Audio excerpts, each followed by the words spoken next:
Namaste. Dear students, in the previous class you have studied the two main theories, that is K plus ion concentration theory and sugar concentration theory, structure of chloroplast. About that you have studied.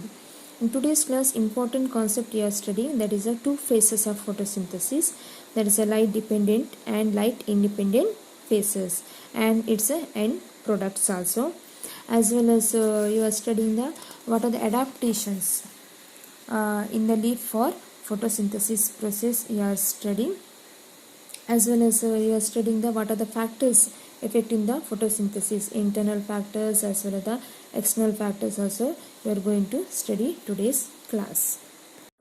Next, it is very important, two main phases of photosynthesis. First one, light dependent phase, or it is called photochemical phase, or it is called light reaction. In this phase, light plays the key role, means the light ray is very important. A series of chemical reactions occur in very quick succession initiated by light. Therefore, this phase is called photochemical phase. This light reaction takes place in thylakoid of chloroplast because it takes place in the presence of light. So light is trapped by chlorophyll present on the surface of thylakoid. So that's why this phase takes place in thylakoid of chloroplast. The light reaction occurs in two main steps. First step, activation of chlorophyll. The chlorophyll on exposure to light energy becomes activated by absorbing photons. Photons are nothing but it is the smallest unit of light energy. When the sunlight falls on the leaf, the chlorophyll it absorbs the light energy and it becomes active. That is called as an activation of chlorophyll. Second step, splitting of water. This absorbed energy is used in splitting the water molecule into its components, that is hydrogen and oxygen, and also releasing the electrons. So this light energy is utilized for splitting of water molecules. When the water molecules split with the help of the light, it releases hydrogen, oxygen as well as electrons. This reaction is called as photolysis. Photo means light, lysis means breaking. Now what is photolysis? Photolysis is nothing but the splitting of water molecules into hydrogen ions and oxygen in the presence of light and grana is called photolysis. Photo means light, lysis means breaking. So you have to stress the word light, in the presence of light, splitting of water molecules into hydrogen and oxygen in the presence of light, and it takes place in the grana. So this process is called as photolysis. Next, end result of the product of photolysis. First one, the hydrogen ions are picked up by a compound NADP. NADP nothing but nicotinamide adenine dinucleotide phosphate, and to form NADPH. So when the hydrogen ion is released by splitting of water molecules, that hydrogen ion is picked up by NADP compound and it converts NADP into NADPH with the help of the enzyme. Second one, the oxygen component is given out as molecular oxygen. The oxygen component is converted into molecular form. So the main source of oxygen is water. Because of splitting of water molecules, oxygen is released. That's why the source of oxygen is water molecule. Next, third one, the electrons are used in converting ADP, that is adenosine diphosphate, into energy rich compound ATP, that is adenosine triphosphate, by adding one phosphate group, that is Pi, means inorganic phosphate. Here with the help of the electrons, here ADP is converted into ATP by addition of one of the phosphate group, that we call as a phosphorylation. Phosphorylation means addition of one of the phosphate group to ADP and convert into ATP. This process is called as phosphorylation. And the energies used in the process comes from the light. For conversion of ADP to ATP, it utilizes the energy. That energy comes from the light, that is in the form of photons. So this process is termed as photophosphorylation. When the word photo will come, you have to mention the word light. So that's why what is photophosphorylation? Conversion of ADP to ATP by addition of one of the phosphate group in the presence of light or with the help of the light energy is called as photophosphorylation. So this word is important. One is photolysis and is the photophosphorylation or phosphorylation. Second phase, that is light independent phase or biosynthetic phase, or it is called as dark reaction. Here it only meant that the reaction are not depend on light. That is why it is called as light independent phase. Means it is not depending upon the light energy. This phase takes place immediately the finishing of the light dependent phase. It takes place simultaneously. During this phase, the fixation of carbon dioxide takes place. Here, the carbon dioxide and hydrogen ion, as well as with the help of this electron, the glucose molecule will form.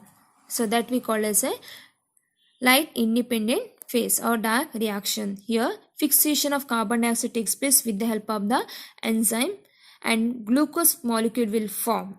So this is the end product of the light independent phase or light independent reaction. Fixation of carbon dioxide takes place. Here NADPH, it releases the hydrogen ion, so it once again convert into NADP. At the same time, ATP molecules, it is utilized for the fixation of carbon dioxide. That's why energy is utilized. So ATP is once again convert into ADP. So NADPH is converted into NADP and ATP is converted into ADP. So these are the end product of light independent reaction. Now, so what will happen? When the glucose is formed, it convert into starch immediately. Here, most green plants convert glucose into starch as soon as it is formed during photosynthesis. When the photosynthesis process takes place, the formation of glucose molecules takes place. So they won't get the sufficient time to send these glucose molecules to all the parts of the plant body. So it will stored in the form of starch. Here, the several glucose molecules are transformed to produce one molecule of starch. This process is called as polymerization. Here, starch is it is a polysaccharide. It contains many molecules of glucose. Many molecules of glucose combined together to form one starch molecule. So that we call as a polymerization. Some plants change glucose to sucrose. Sucrose is nothing but is a disaccharide, or they will change into oils. So glucose is converted into starch, but at night this starch again is converted into simple form. That may be in the disaccharide form or it may be in the into oils. But when the glucose is formed, immediately it will convert into starch. Starch is the insoluble form. Glucose is the soluble form. Next we can focus adaptations in leaf to perform photosynthesis. First adaptation, large surface area. Maximum light absorption takes place when the leaf having a large surface area. Narrow leaf, it receive the less amount of sunlight. When the leaf surface is broader one, it can receive the more amount of sunlight. Next, leaf arrangement.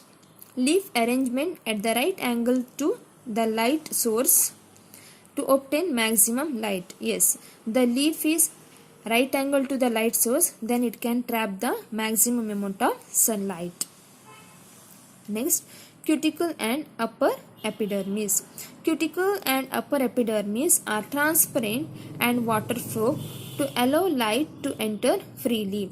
So this cuticle and upper epidermis, it is transparent, it is a waterproof, so that's why it can allow the sunlight to enter freely.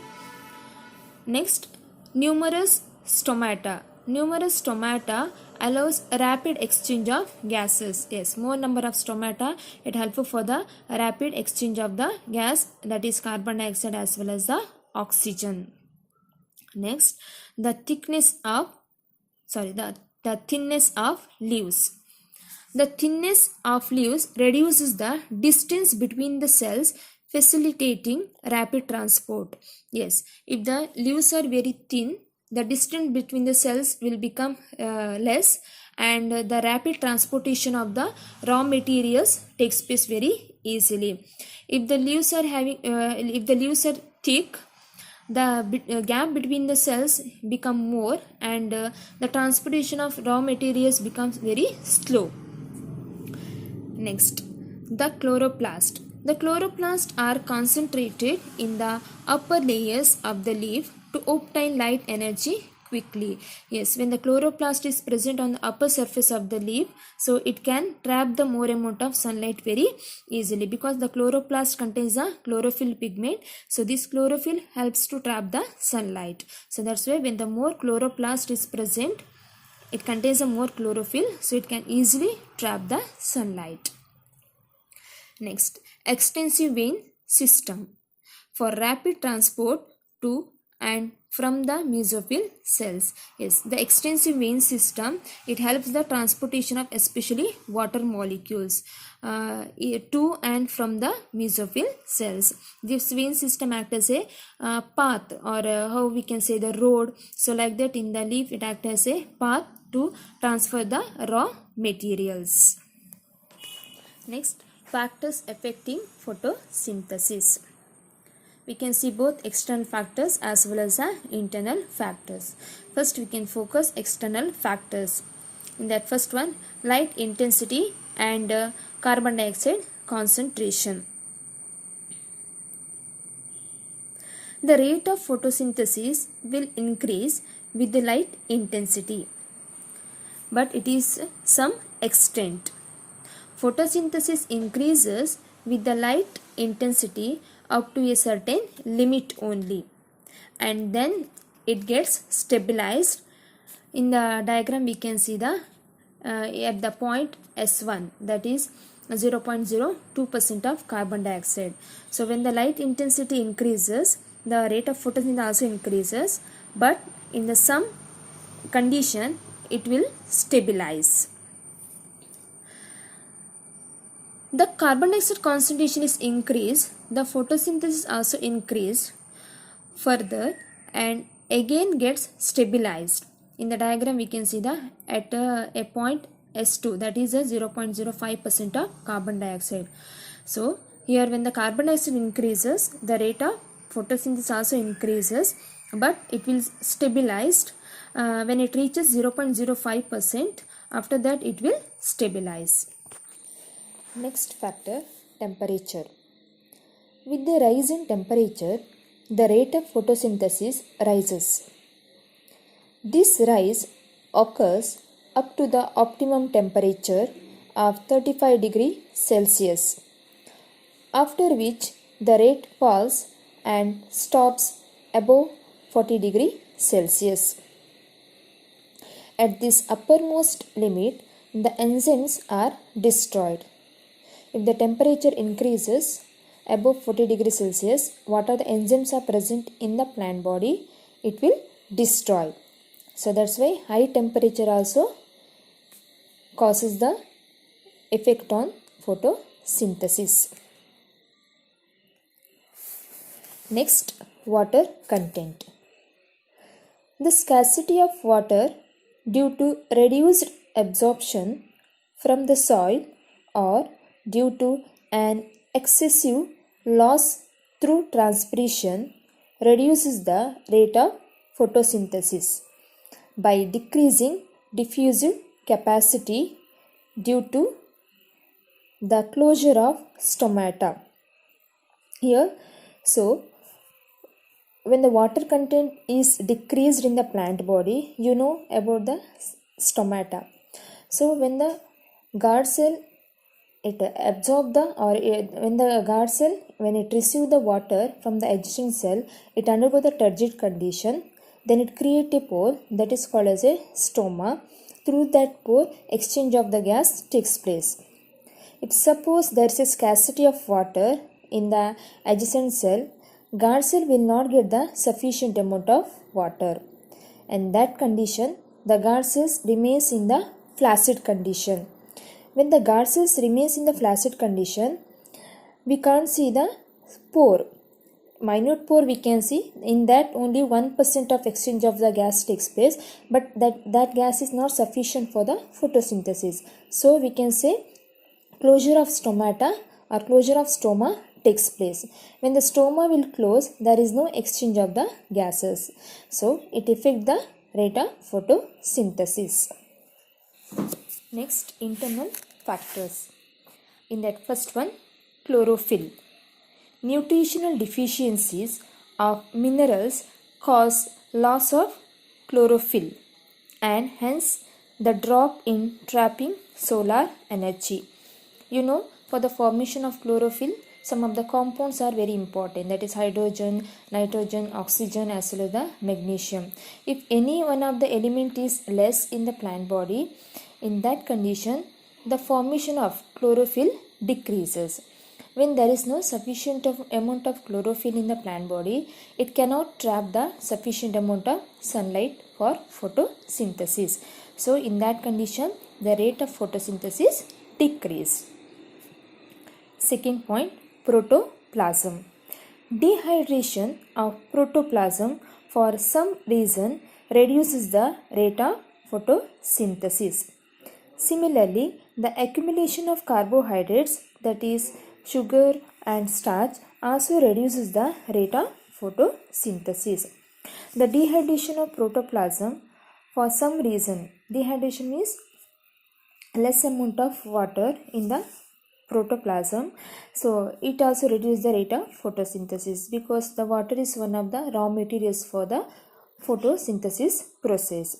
And the same way, if there is accumulation of carbohydrates, either it may be the sugar or it may be starch, when there is a more accumulation of carbohydrates, in that condition also the rate of photosynthesis decrease because already carbohydrates are present. So that's why once again the formation of glucose or starch does not takes place. Third point, structure of leaf. The thickness of cuticle, the distribution of stomata and the size of the leaf influence the amount of light and the amount of carbon dioxide entering the leaf. Yes, the structure of the leaf, it may be the thickness of the cuticle, as well the distribution of stomata, as the size of the leaf.